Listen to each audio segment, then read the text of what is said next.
விருதுநகர் மாவட்டம் ராஜபாளையத்தில் ஆடவர்களுக்கான மாநில அளவிலான ஐவர் கால்பந்தாட்ட போட்டியை முன்னாள் அமைச்சர் ராஜேந்திர பாலாஜி தொடங்கி வைத்தார்.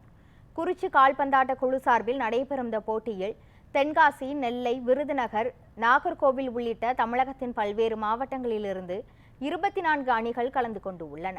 போட்டிகளை அதிமுக முன்னாள் அமைச்சரும் விருதுநகர் மேற்கு மாவட்ட செயலாளருமான ராஜேந்திர பாலாஜி கால்பந்து விளையாடி தொடங்கி வைத்தார். வெளியேற்றுதல் முறையில் 22 சுற்றுகளாக நடக்கும் போட்டிகளில் வீரர்கள் ஆர்வத்துடன் விளையாடினர்.